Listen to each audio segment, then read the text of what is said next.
Vous notez très justement l'inflation législative, intrusive, inapplicable et intéressée. La simplification pourrait se baser sur un principe négatif, ne fais pas à autrui ce que tu ne voudrais pas qu'on te fasse, dont découle le principe positif, fais à autrui tout le bien que tu aimerais qu'il te fasse. Cela suppose des êtres éduqués, tolérants, altruistes, respectueux de l'autre. N'est-on pas là dans une gigantesque utopie?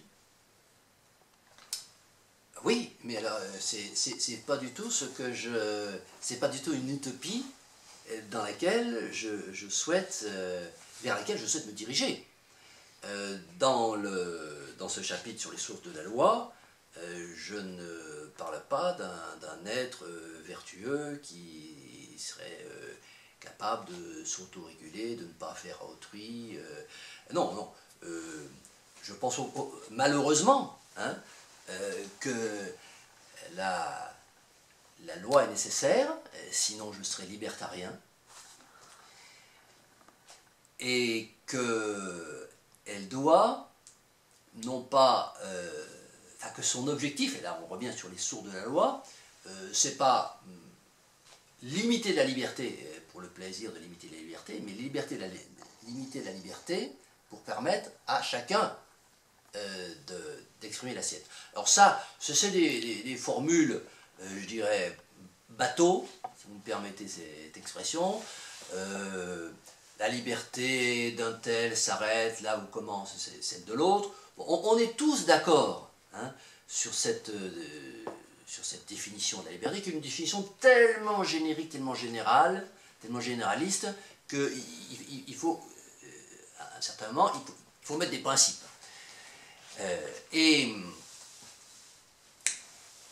donc la source de la loi, à mon sens, c'est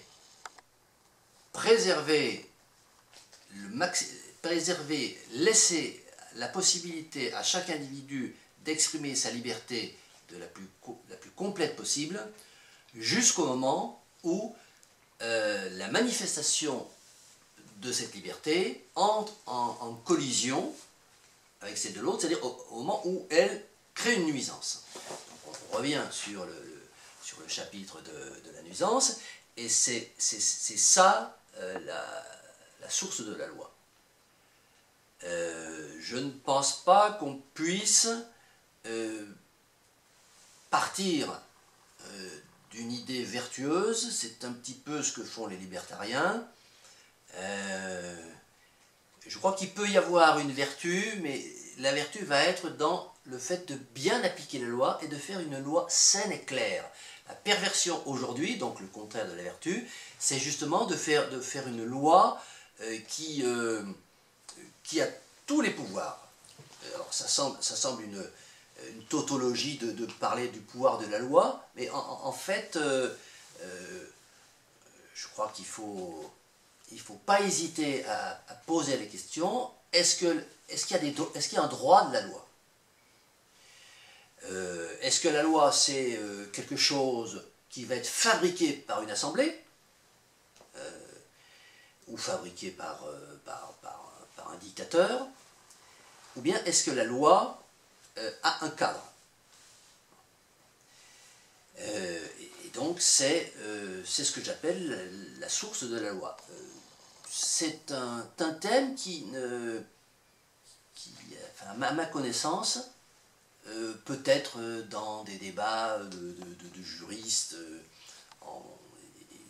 des cabinets restreints, mais toujours est-il que sur la place publique, il semblerait que personne ne s'intéresse vraiment à la source de la loi.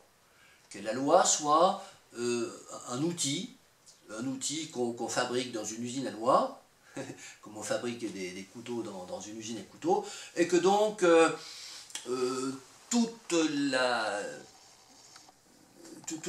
les péripéties de la vie politique, ça va être de discuter sur l'usine.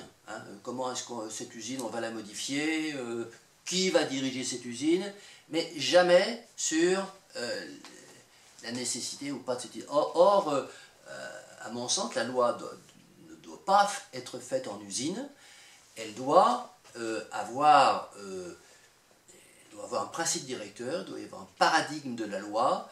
La loi doit être